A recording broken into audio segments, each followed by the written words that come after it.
a new venture. I'm Aditya and I have with me Vinodh.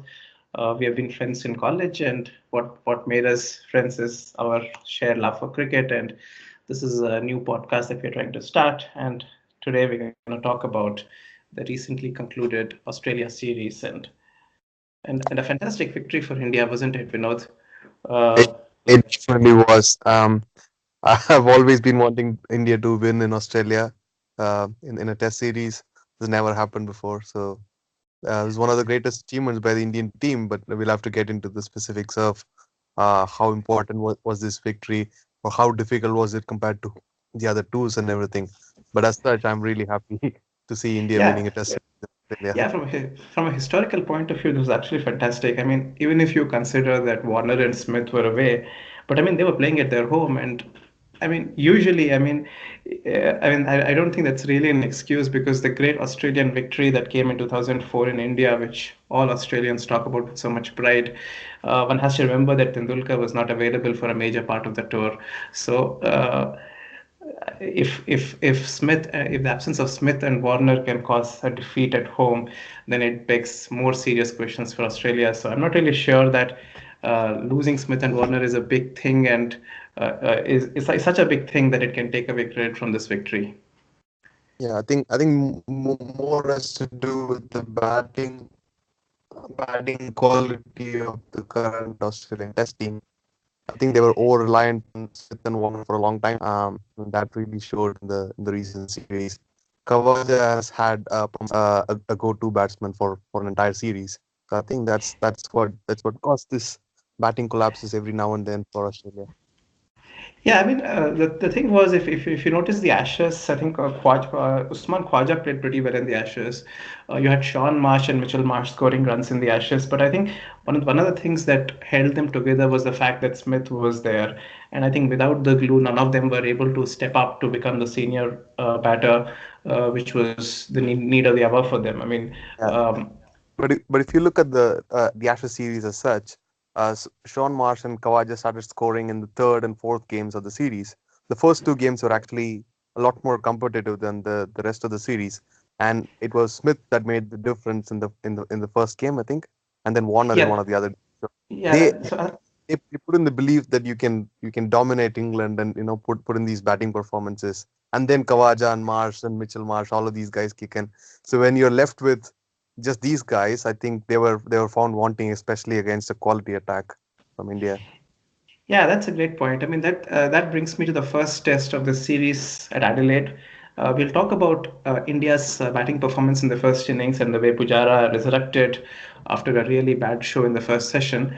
But the thing is, after Australia got India down to 250, which was a really under par score, I think what they missed was Smith, and that is exactly what they had in the first test in Ashes against England, where Smith really rescued Australia and put their campaign on track.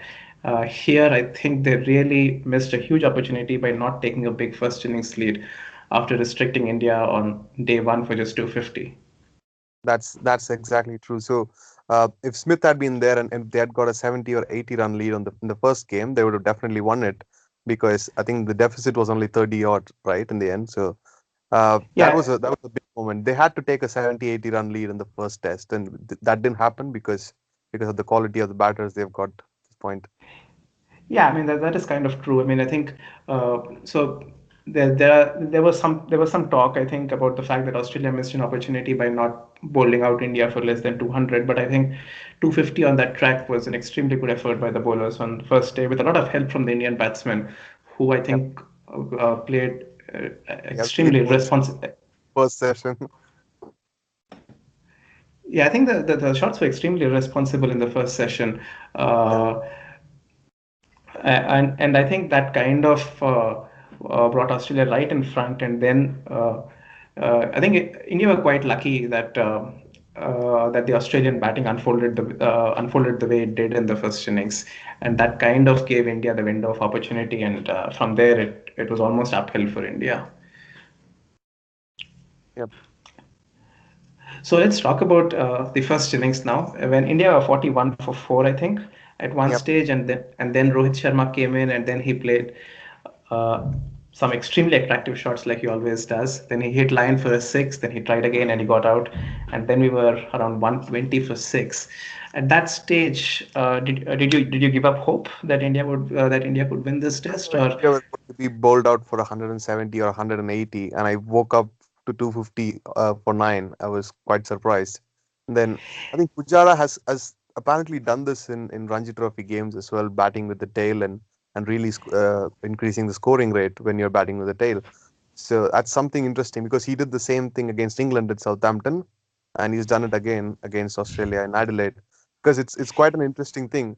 I don't think a lot of people realize how quickly he batted when he was batting with the tail. It's not his usual game, but you can see a lot of boundaries, and he even hit two sixes. I think that innings of this, it's yeah, quite and interesting.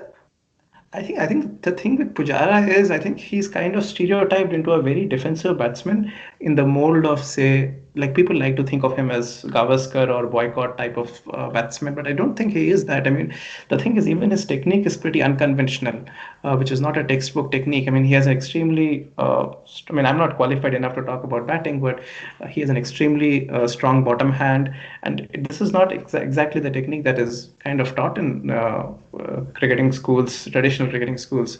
So Pujara is not the real traditional or test match. I mean, is not the real traditional test match batsman as such, and also this upping the ante and scoring at a quick rate, I don't think it is something new to Pujara. I mean, I have seen him do this even in the early days of his career. If you remember his early centuries, he would be really slowly get around 80, 85, and then he would suddenly shift gears and almost score at a strike rate of 80, 80-ish. So this is not something Yeah, extremely new to him, and also the fact that he's not just this kind of a defensive batsman that people have made out him to be because they really want him to be that somehow. yeah, that's probably true. I think it was one of the innings where India had to chase a tricky 170 or 180 odd against Australia, 2010, and he came in and scored a 70 or 80 runs very quickly. I think we got over the line in Yeah, that I game. remember that test. I think he came in at three at that stage, and he used to bat at six usually, if I remember correctly. And Yeah. yeah, so this image of Pujara being the really slow is, I think, slightly flawed. Uh, but yeah, it was. So coming back to the thing, whether you expected India to come back, and to be honest, when they were 41 for four, it kind of was reminiscent of the Southampton Test match for me, but with England and India switching places, because I think we had them for like this, and I had this feeling that whatever happens, we'll still be batting. I mean, we would still be batting third, and they would be batting fourth. So I mean, even if you're 40 for four, I think batting first gives you that advantage of not batting last. If you can That's somehow that if you can somehow scrape to 250, so and that is I exactly see what. that's a really unfair advantage in this whole series. If you looked at the series as such, the team that has batted first is almost look like winning the game from like day two or three. It's just Yeah, been like that. I think that is It's also unfair. it is not just true of this particular series, but if you look at cricket as such, this entire year, it has been like Yeah, that. I mean, not just, for example, the England series that we played. I think batting first has given a fairly major advantage to each team, except at Lords, where conditions were, I mean, completely skewed because of rain and things like that, yeah. and but also England's tour of Sri Lanka, where batting first was a huge advantage. And I think I I think think this the is New something that Zealand we should pick up new at some point about toss and batting first and tests because it's just giving one side too much advantage right I at the mean, start of the game. I So have a okay, I mean, just to take a digression from our main point. I mean, I still, I mean, I have a theory about this. I mean, if I mean, I have this theory that if consider a particular situation, like consider one particular conditions, for example, English conditions, where India and England meet. I think more or less the teams are fairly balanced in the sense it's a fairly even contest with slight advantage to England. I think in when the match situation or when the playing conditions are such, I think toss becomes an extremely important factor. But suppose England tour India when they did in 2016, England batted first many times. They got 400 and still lost by an innings because in India, I think India is a far superior team. Um, But when teams are evenly matched for that particular conditions, I think then toss becomes extremely important, especially in this modern era, and that is where I do see some merit of giving going away with the toss and giving the away captains the choice to bat or bowl first, because that kind of neutralizes this the home advantage with the toss advantage which it is giving. So, but yeah, It that comes could. largely down to the nature of the pitch is what I infer from what you're saying. Because those two games you talk about where England scored 400, those pitches were largely pretty good for batting, and they started turning. I think day 4 and 5. I think the Mumbai pitch started turning from day one, but it was not so bad that you couldn't score runs on that pitch. Sure, but my whole point is, had India batted first, I mean, if India bat first in India, I think almost it gives no chance to the opposition. But when Exactly. but when opposition bats first in India, I think still there is a fair chance for India. There's still a much better chance for India than say when India wins the toss in England. So I mean, that is what I'm trying to say. I'm basically trying to say that India is much closer to winning in England than England is winning. England is closer to winning in India, and thus toss becomes a more important factor in England That, for that India to win. is, yeah, yeah, I agree. So that was a slight digression from the main topic of our thing. So then Pujara played that innings, and I think that innings kind of changed many things for India. I think especially for Kohli, who has been pressing on this word intent many times and wanting to score quickly. I think it somehow something the penny dropped on him. I think that now he wants to play, or he wants to bat in a conservative manner. And I think you see the run rates, they really dipped for India, and they were. I Uh, they, I'll have to be honest, except for a brief period in the Perth test, I did not enjoy Kohli's test batting in the series. Yeah, I think it was not the usual the Kohli way of batting. I don't think he went into a shell, but I think it was a conscious effort for him not to throw the wicket away. And I think there was a plan that especially if you look at the Melbourne Test match where we scored 215, just losing 2 wickets. I mean, that was like Test match batting of the 90s or 80s, where and I It's think quite boring to some. watch, to put it Yeah, honestly. yeah, and that was so unlike Kohli, and I think that is one of the things about this series, that he kind of realized the virtue of batting like this, which is actually pretty good in the sense that he has been willing to change his plans, and that was actually it paid off for us. Uh, and then I think the another thing that we need to stress about in the first test match is the bowling of Ashwin. I think the first innings bowling of Ashwin was spectacular. The Yeah, way he set up Khwaja, I think that he got Khwaja right. he got He Kawhi, got both meets. he Yeah, and he got the way he got Marsh. I think it was excellent off spin bowling, and that's one of the reasons he keeps getting the nod as a first choice spinner, because of I mean, yeah, it was sheer skill on a pitch that didn't offer any assistance. The way he varied his flight, I think it was great viewing, wasn't it? It definitely was. I think when he tries to do the overspin, he has to put in a pivot on his right leg and do all that sort of stuff. I think it really takes a toll on his body. We saw this happening in England as well. In the first game in Birmingham, he was absolutely brilliant, and I think he used a lot of his body to get that overspin and the side spin going and keep the variations. I think by the end of third test, was it Southampton was the third test? No, it was the fourth test. I think he was unfit in Southampton just because his body has taken too much by then. Uh, I think that is something he has to work on because he needs to be fit for the entire series to be bowling that way. Yeah, that is kind of true. I mean, I think there's one workaround for that is to play both Ashwin and Jadeja. There is, I mean, I think India did miss a trick in England by not playing Jadeja ahead of Hardik Pandya, where Jadeja I think is a fairly decent batsman and probably a better test batsman than Hardik, and also offers more with the ball, and also gives rest to Ashwin. Yeah, they should have Um, probably played Jadeja for Ashwin at Southampton, but it's just I that mean, Ashwin has been doing pretty well in the previous games.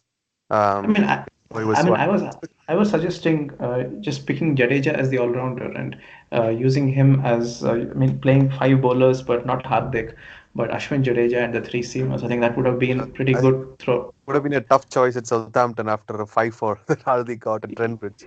Yeah, I mean, yeah, but anyway, I think that's the thing with Ashwin. I think he tapers off after a really good first innings performance or the first Test match performance, and the second innings performance of Ashwin was, I think, I mean, whatever Kohli said after the game that he was given that role, I don't think he was bowling well at all. I mean, he was holding up one end, but Ashwin is far too good a bowler to just hold up one end. I mean, he has to be the attacking. He has to be the one who runs through Australia uh, on a fourth innings in the That was fourth innings on a day quite five pitch. disappointing that the game had to go so deep and your spinner is not making the impact in the fourth innings. Um, Yeah, yeah, but so that's I yeah. I think mean, that's where we'll have to come back to the fast bowling unit at some point. So we definitely have to talk about Bumrah, Shami, and Nishant, even in the Adelaide yeah. test, which wasn't So offering too much for them anyway.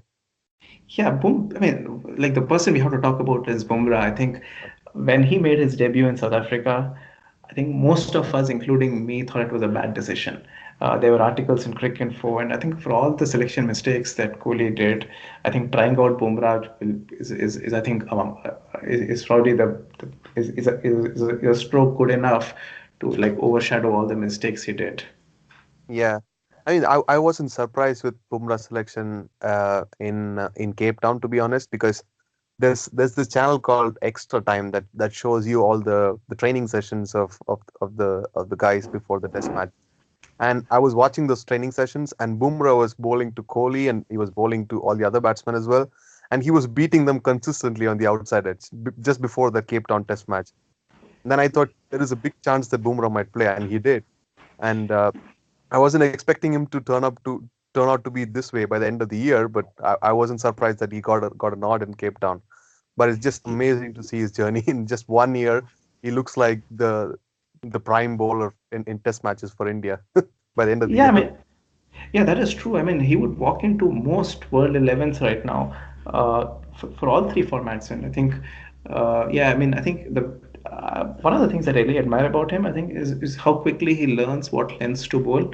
If you remember Cape Town Test as well, I think he didn't bowl that well on day one, but I think by day three or day four, whenever we ran through them, I think he got his lengths perfect. And the same thing happened in Adelaide, where he had a very bad first spell. But I think by second spell, he already figured out what lengths to bowl. And we're talking about somebody in the first year of international cricket, and just compare him to Ishant Sharma. It almost took him 10 years to be the bowler who he is right now. I mean, we've been waiting to see Ishant Sharma bowl like this for almost 10 years, and Yeah. that's how long it took him. And Bumrah is in the first year of international cricket, and that's what he has managed. So this is absolutely, I mean, it's a remarkable achievement, and I think India is sitting on a gold mine right now, and if they should, yeah, I mean, they should make sure that he's always ready and fit, and give him and make sure that he doesn't break down. I think. I think that's really important because I think Michael Holding mentioned during the England Test series that he wants to see how long Bumrah lasts in his Test career. We hope he lasts Yeah, for another 10 years. But yeah, I think his action is quite that's weird. a I think they've put in a lot of work, especially Bharat Tarun and the other guys. They've put in a lot of work on Bumrah. Uh, he seems to be fit and raring to go every game, but we have to see how long he's able to keep this going. Yeah, I think the selectors do get a flack a lot, but I think one thing they've done pretty well is how they've managed Bumrah. For example, resting him for this ODI series, resting him for the New Zealand series. They've always taken an opportunity to rest him, and I think that is he didn't play the home series against West Indies, so they've done pretty well in that front by giving him enough rest and make sure that. Uh, there is no there's no stress fracture or something like that. So I think they've done pretty decently there. I think India should be careful of handling Bumrah in this IPL just before the World Cup. Yeah, I mean, so yeah, that's kind of true. I think he should bowl sparingly. I mean, to be still in the game rhythm, and also Yeah, Yeah, and also make sure that nothing bad happens to him because he's probably the most important weapon for India, even more important than Kohli. Uh, yeah. so So yeah, I coming mean, back to our test series, so we've talked about Pujara, we've talked about Bumrah, we've talked about Ashwin. Um, I think the one person that I would like to talk about is Mohammad Shami. Um, he's someone who does not get a lot of credit or does not get as many wickets as he should have, especially in England and I think in Australia as well. He is someone who's is a far improved bowler than the previous tours, and he's done exceptionally well in the tours to South Africa, England, and South Africa, and in Australia. Sorry. oh yeah, that's completely true. I mean, I think for like the Mohammad Shami we have been used to is the one who just turns up in one spell and bowls an almost unplayable spell and then goes off. But I think Yeah, this time around he has been extremely consistent, and that phase or that unplayable spell has come more often than not. Which has been a and also his fitness. I mean, if you remember, Shami used to get unfit pretty quickly in a test series, and it was all about will Shami last the test series. But this time he has almost played. In fact, he's played all the overseas tests, and he has been extremely fit. So that has been a real tick for India in this test series. Uh, yeah, really, yeah, I mean, when coming back to Mohammad Shami, one more thing about him was I think most ex-players rate him extremely highly, and I think Ian Botham mentioned in commentary that he thinks that Shami is the most skillful bowler of the three. And even in the Australia series, I don't recall who, but one of the Fox commentators were was saying the same thing, that they think that Shami is easily the most skillful bowler of the three, which I think is kind of true because of the way he's able to present the seam, he's able to move the ball both ways, reverse swing. So I think he's extremely skillful. yeah. I think he's an excellent test bowler, um, and he's a far improved test bowler than 4 years or 5 years ago. Um, Yeah, Especially with the Duke ball, you were able to see him beating the outside edge of the English batsman like so many number of times, and he was unlucky not to get as many wickets. But I think him along with Bumrah and Ishant is is a brilliant bowling unit, brilliant fast bowling unit for India at the moment. yeah, and just remember that Bhuvneshwar Kumar is on the sidelines, and I think he's an excellent bowler as well. So He is. So I think right uh, now India is in a phase where you would have never imagined something like this would ever happen in our in our school and college days. You have yeah, a that set is of kind. fast bowlers who can threaten the opposition and knock them over and stuff. So it's brilliant to watch. Yeah, it's been extremely brilliant to watch.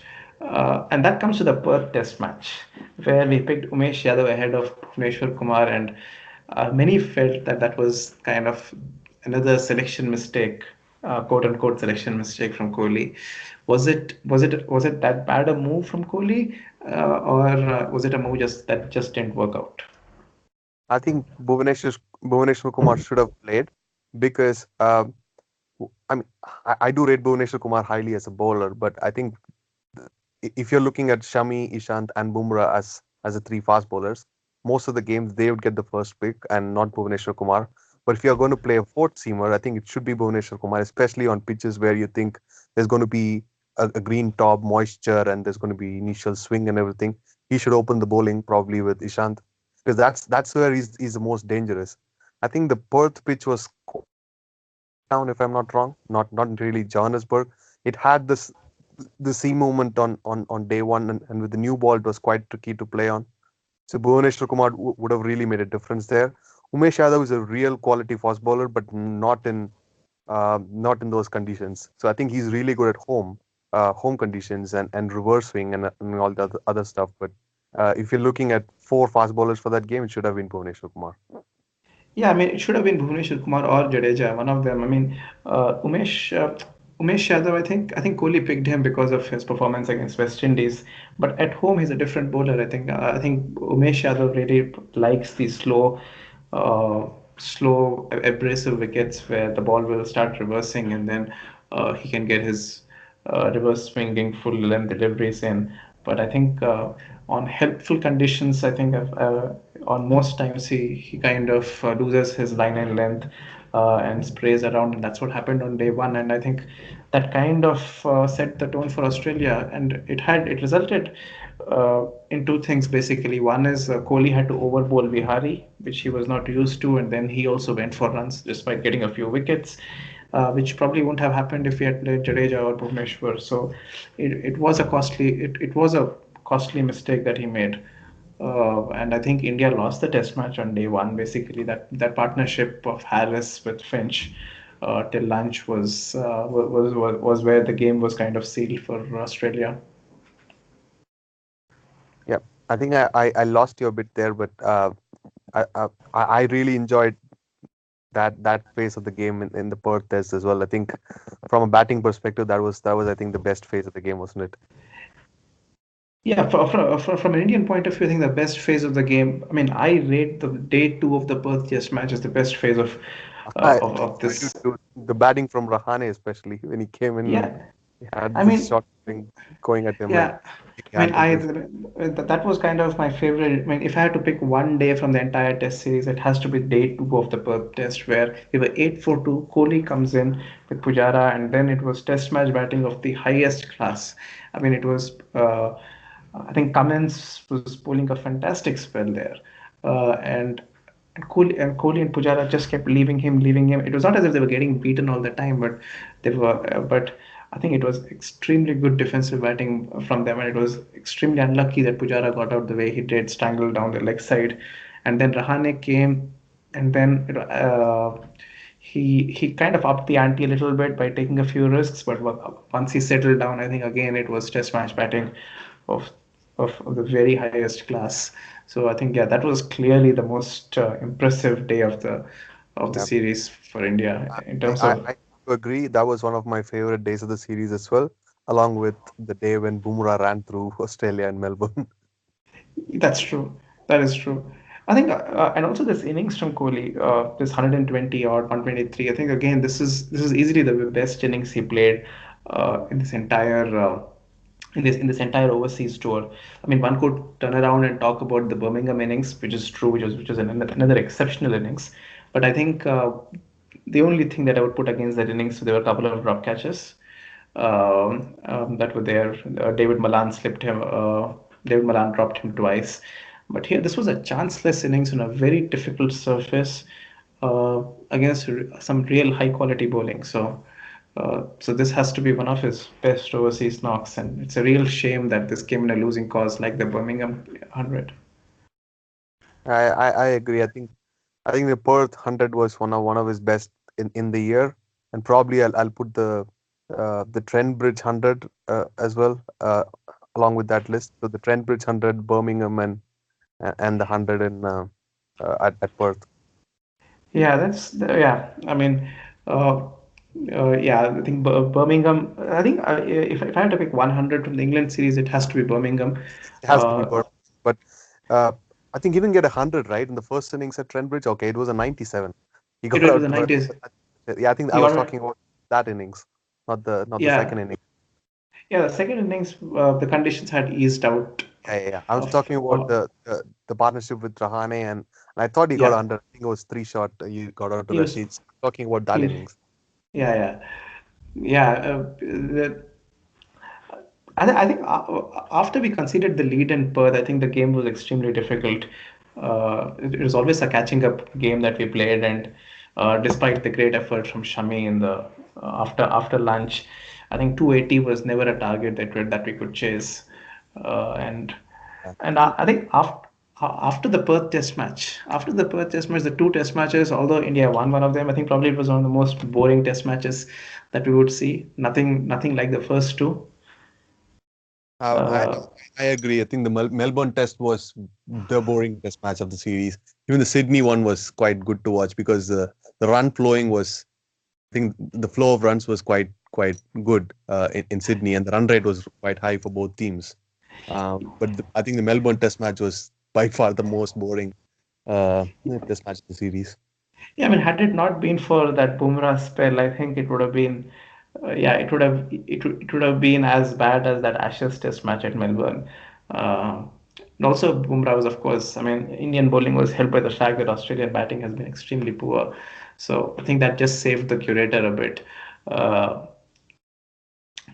it was a Melbourne Test match, right, where Pat Cummins ran through India and we were 100 for 8 or something in the second innings. Yeah, yeah, it So, was. so like there were some people who were saying that Pat Cummins actually did India a favor by doing that, so that we had enough time to bowl them out. Do you share that view, or do you think India would have won anyway? Um, I think in the Melbourne Test, Kohli did take a gamble by not enforcing the follow-on. I think if it was a full 5 days game without any threat of the weather, what Kohli did was absolutely fine. The India had enough time to bat again and still bowl them out. But I think with the weather around, I think a lot of people were anxious on day 5 when 2 hours was lost. So imagine if India had batted for a bit longer on that day. You don't know what could have happened, right? They could have held on for a draw with like 1 or 2 wickets to take. It was a gamble from Kohli. It luckily paid off, and I think uh, the spell from Cummins would have helped as well by keeping Yeah, in the field for a very short time. yeah, it was a tricky one in the sense. I mean, you're right. If we knew that full five days will be played, it was a no-brainer that India had to bat again. But with the weather around, but I mean, taking a chance on weather is again extremely difficult, especially when it is these light drizzles which may or may not last. And if there is no weather, you could have a situation where the bowlers get tired and Australia eke out a lead of 100 and you have to chase 100 and almost anything can happen on a day 5 pitch. So it was a gamble both ways. And like, I was perfectly happy with Kohli batting again. Especially because I think looking at the weather and making decisions is always tricky because if the rain misses the if rain doesn't come if rain doesn't come and your bowlers get tired and it does get into a tricky territory. So yeah, I mean I was completely fine with Kohli not enforcing the follow on there. Well, yeah, I mean, it turned out to be a good decision, but you never know what could have happened. So Yeah, I that think is. the right thing in Sydney because I think the weather was playing a part there too, and it was the last game of the series. So I think he did enforce the follow-on in Sydney, I, but I think unfortunately, pace was I, tough. Otherwise, I think I, India would have won that game easily too. I think in Sydney the difference was Australia had like even whatever happens, Australia had no chance of winning it. Yeah. The difference between Melbourne and Sydney, I think, was had it been of I mean just forgetting about the weather, uh, had Australia had one good day and they got a lead of 150, which was extremely possible, with 2 sessions left, and then if Cummins is unleashed on an up and down track, I mean anything can happen. So I think with that regard, there was no risk involved in enforcing the follow-on in Sydney, but I think there was a risk in Melbourne, and I mean and observing Kohli's captaincy over the years, I think he's an extremely risk-averse captain. Which so it was a pretty natural, I think. Like I was not surprised at all that he didn't enforce the follow-on there. It didn't surprise me. I just said it might have backfired had it not been Yeah, for the Indian bowlers. I mean, if Australia were able to hold on to a draw, I mean that would have been a shame. yeah, that is true. I mean, no conversation about this series can be complete without talking about Pat Cummins. So I think his bowling was obviously spectacular, but I think his batting was actually extremely good. It was not that Indian bowlers didn't run through the tail, but the fact that I think he batted extremely well. He almost looked like a top order batsman. Some of those back foot punches were actually really good. I mean, I do see him one day batting at number 7 for Australia. I think he's a really good batsman, similar to how what's his name, Sam Curran from England troubled us. I think Pat Cummins was one of the type of batsmen. I think Sam Curran's innings were more match defining, whereas Pat Cummins was just frustrating the Indian bowlers at times. But he's a good prospect for number 7. I think his only weakness was good off spin bowling that Ashwin did in the second innings, I think. But he got him out initially, but then it was overturned and stuff. So I think he has a weakness against off spin bowling in the rough outside off stump. Otherwise, he looks like a complete batsman to me. Yeah, I mean, and I think The thing about his bowling as well is I think he's probably the most relentless bowler in this Australian lineup. I mean, before the series, all the talk was about Mitchell Stark and the fact that he could run through India with his reverse swing and stuff like that. Uh, and I don't think Cummins got that much of press or media space before the series, but I mean, it turned out that he was the one who actually gave Australia any chance in this series. Yeah, yeah, that's true. So while talking about reverse swing, there was an article. I don't know if you have read that article in Crickwiz, and then it came in Wisden. It was taken. I came Then, across then it the was taken application down. for Smith and Warner has impacted the amount of reversing the Australian bowlers get. Is that right? Yes. Yeah, that's a very telling article. I mean, so they had. I mean, one of the things that really one of the things that really was a very interesting thing about that was the amount of reverse swing India got was equal to the amount of reverse swing England got, which kind of shows that conditions didn't change much. But the amount of reverse swing Australia got came down drastically, and they also showed that the pace at which Mitchell Stark bowled had not changed, which means that his fitness levels were the same. So, what changed was the question, and I think it does, and the fact that it was taken down after some time also leaves some questions unanswered. I mean, we can only speculate that something was going on there, but I we don't mean, have any proof yeah, to yeah, to say some, there was something going on. yeah, Um, it's just an interesting fact there. yeah, yeah, it definitely is. And yeah, I was So, surprised because Stark couldn't make much of an impact in this whole series, whereas I I think mean, pitches were quite similar last year as well with when England came there, oh and yeah, Stark making havoc. pitches were extremely similar to when England came to Australia, and I think if I remember correctly, the ball started reversing in the 30th over itself. So, Yeah. I mean, it is not necessary that they were tampering at that time. It is also possible that this time they were just too scared to do any work on the ball, even legal work on the ball, like throwing it on the ground or something like that. So we don't know, but the fact is that the amount of rivers they got was much lesser, and I think Stark really underperformed in the series. Uh, I so think that comes, Stark and probably Hazelwood too, to his standards. Hazelwood also did not do really well. And did yeah, you actually notice that Nathan Lyon went down the hill after the first two games? He was absolutely nothing in Melbourne and Sydney. yeah. I mean, I think the conditions didn't suit him in Melbourne, and he doesn't have, and also in Sydney, he traditionally doesn't have a great record in Sydney, and I think he was also tired after bowling so many overs.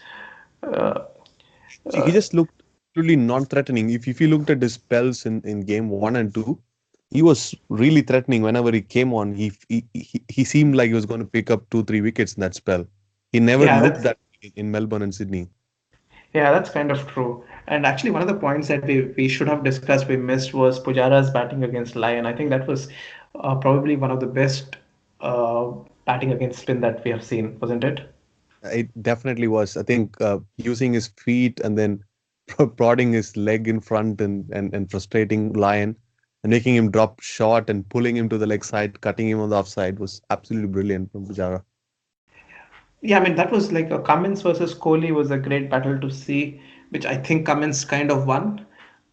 Yeah, Or And Pujara versus Lyon was another absolutely brilliant battle to watch, which I think Pujara won hands down.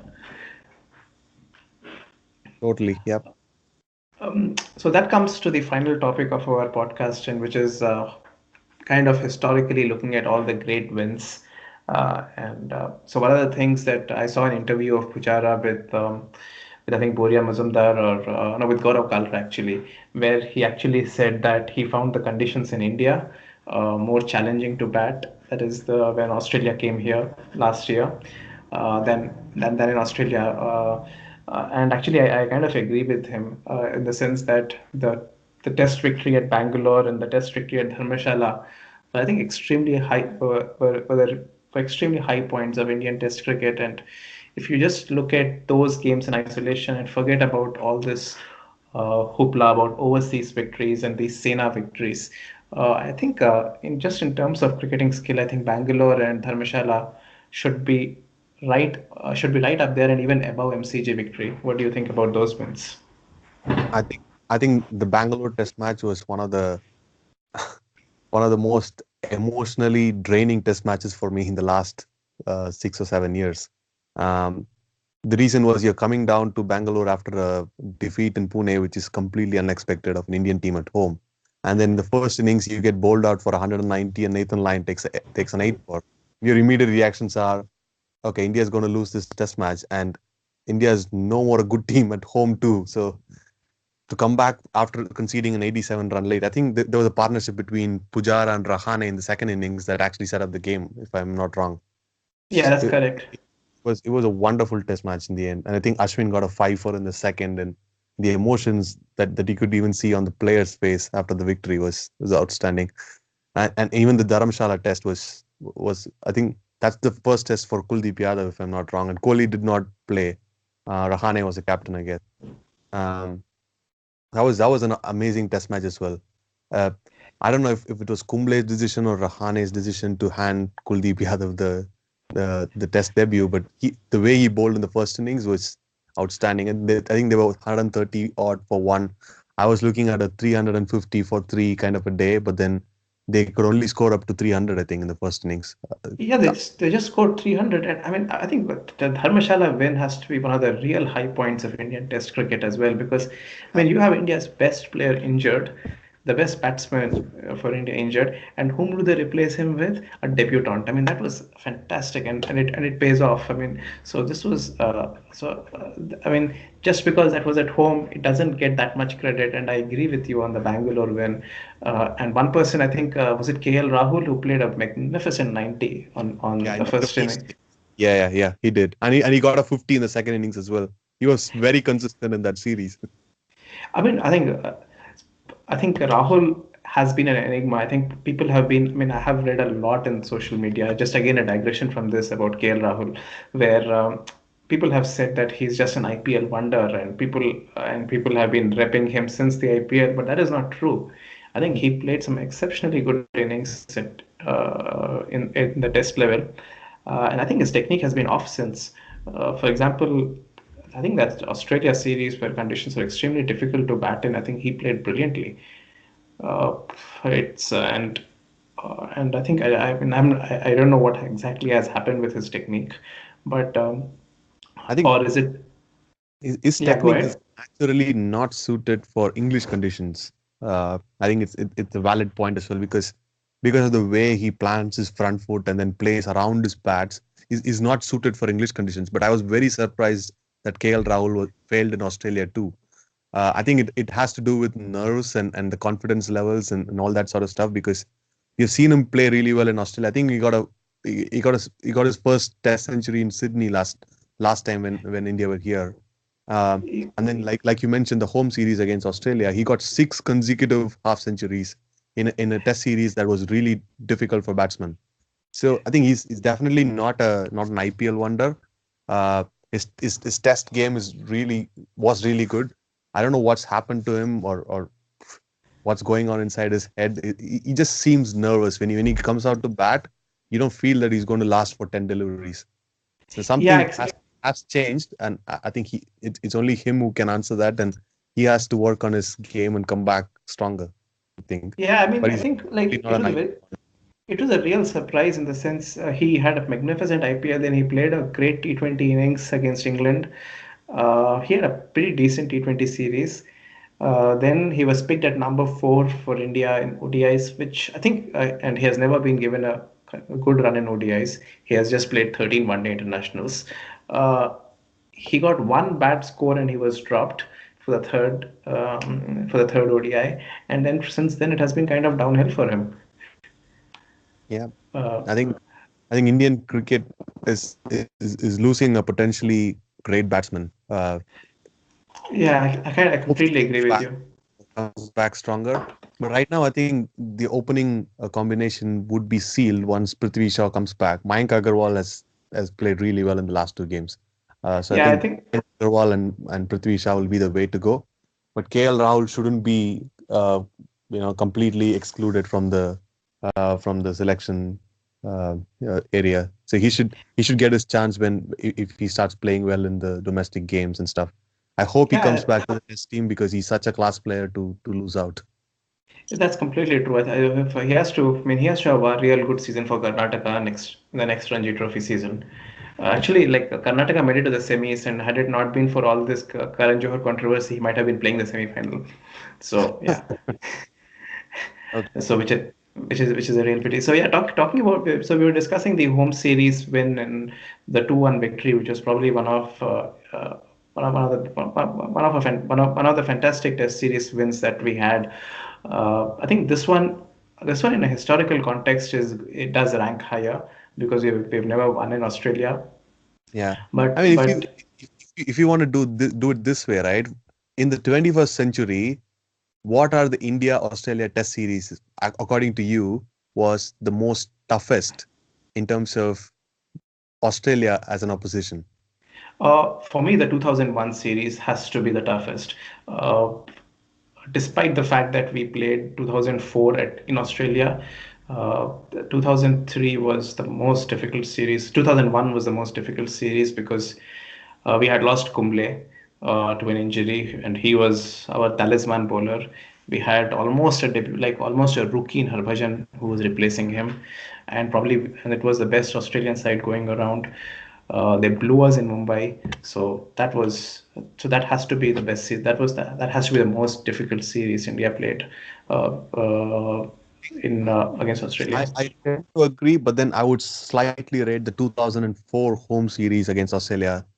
That Australian side is probably the most toughest because it had, I mean, obviously the 2001 series had Shane Warne as well.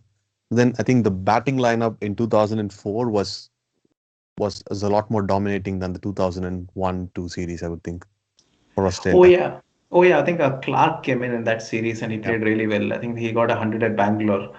Yeah. Yeah, in the first test. Yeah, I mean, yeah, that was another very difficult series for India, 2004, and we lost that. So, yeah, definitely. Yeah, I mean, I think both 2001 and I mean 2001 was probably the most emotionally for a fan, it was the most emotionally challenging series, and that was also the early days of me started watching cricket, probably the first 2 years or into my cricket viewing thing. So yeah, so that man that will always remain close to me. But in terms of India Australia series, I think uh, many home series for us have been extremely tough. The 2007 performance, I mean, that is another thing that needs to get a real mention. The 2007 performance when we went there, we didn't have particularly great bowling lineup. I think we had RP Singh, we had Irfan Pathan, and who was the third seamer? Shant. Uh, Ishant Sharma, who bowled that spell to Ponting, which is not particularly great, but I think we really competed well against a fairly good Australian side there. I would think so because I think the 2007-8 Australian side was also one of the most, they were extremely strong. They had Andrew Simons come in at six and then take the game away from you, playing 100 or 150, right? So I think Yeah, that team was also one of the strongest. But the Indian team that went there did put up a really good competition, and they could have, I mean, had it not been for the wrong decisions in Sydney, they could have probably drawn that game or even won that game at some point. I So mean, that was one we of the should. most closely fought test series, I would think. If we just put the Australian teams in, in sheer uh, competitiveness and the strength of the Australian team, this Australian team that India just beat would probably be at the end of it, at the Oh, bottom.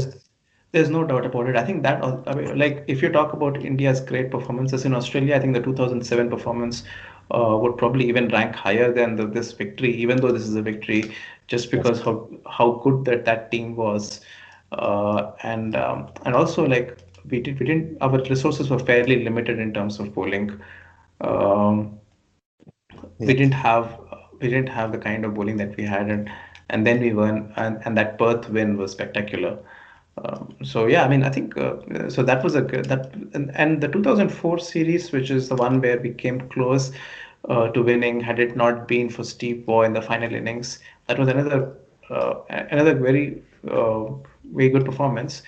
The only thing was, I mean, the only thing that I have against that series, not just that Vaughan and McGrath were not there, that the victory that came for us was not because of, I mean, like, I mean, we did have an element of luck in that victory that Australia had declared, and they just had one bad session basically.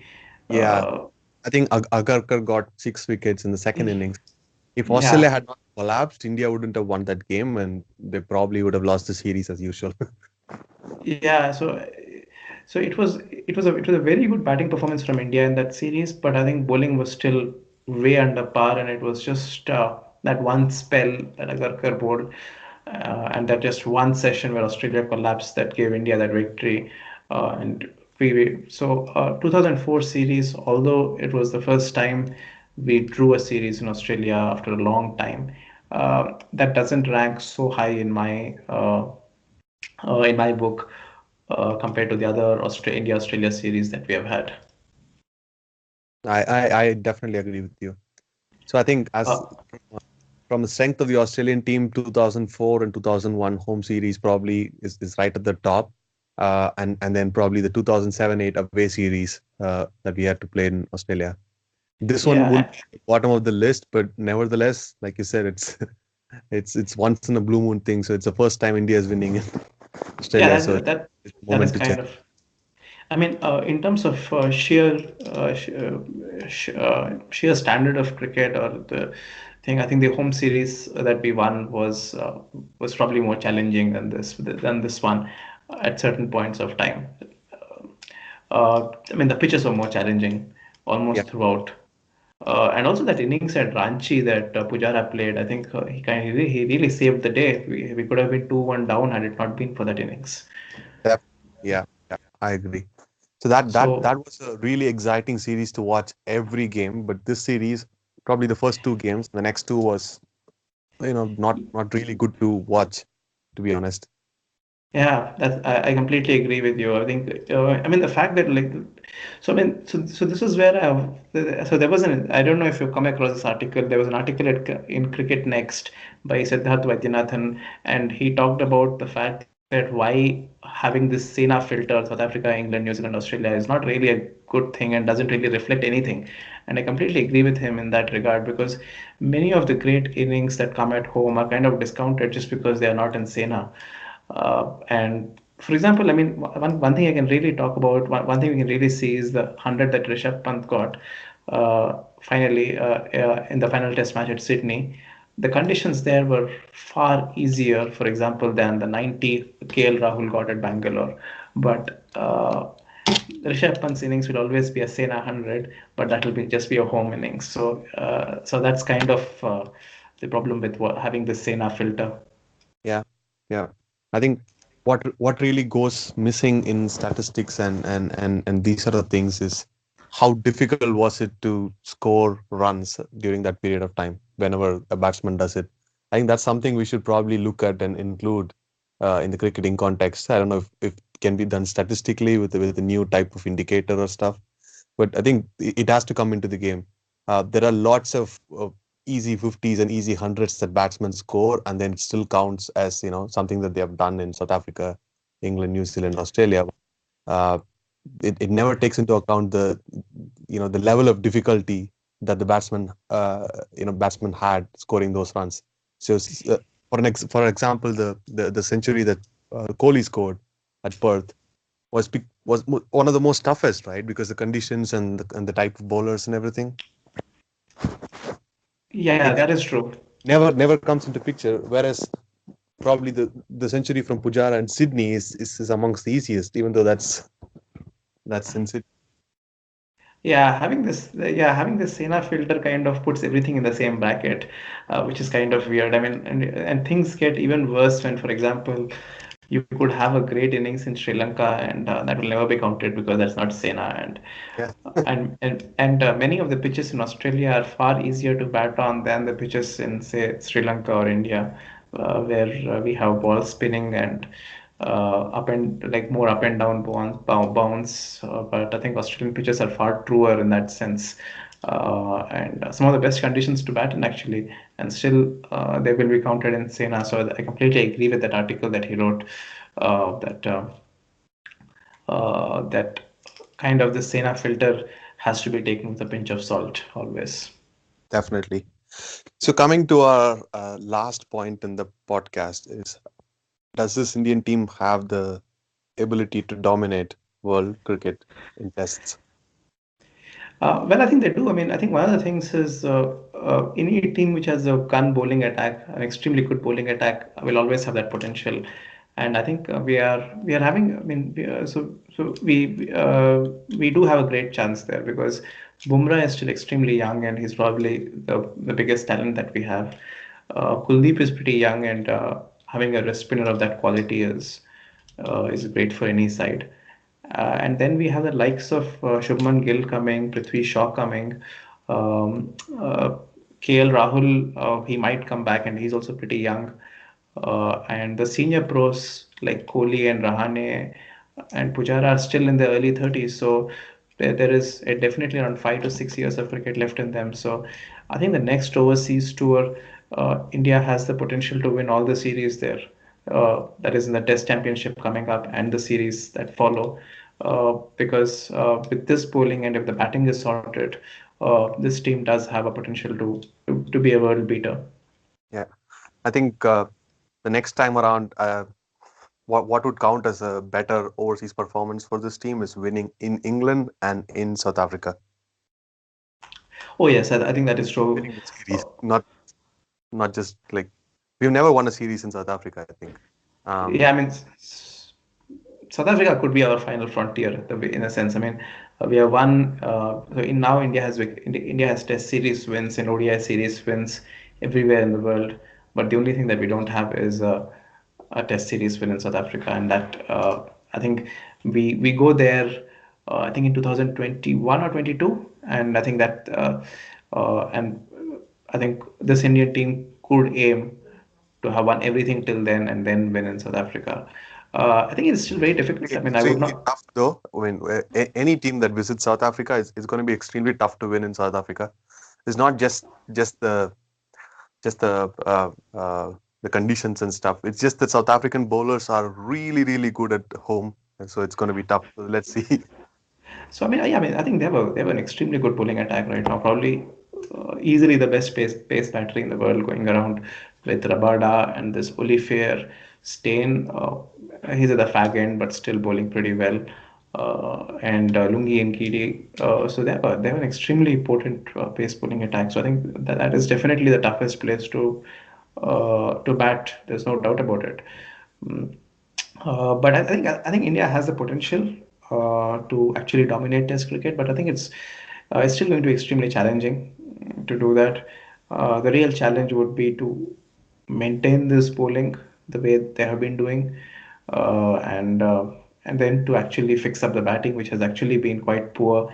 Even in Australia, if you consider, it has not been it it has not been anywhere near to what we have seen in by from the past Indian teams.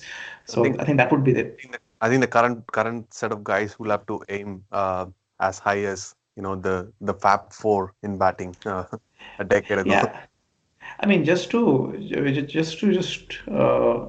illustrate the point of how the batting has kind of weakened, as if you consider a all-time Indian 11, I think the only player from this generation who would make it into that team would be Kohli, and I think he would probably pip Ganguly there, but I mean, there's no one who can actually replace either Dravid, Lakshman, or Tendulkar, and from an all-time Indian 11 of the past 20 years.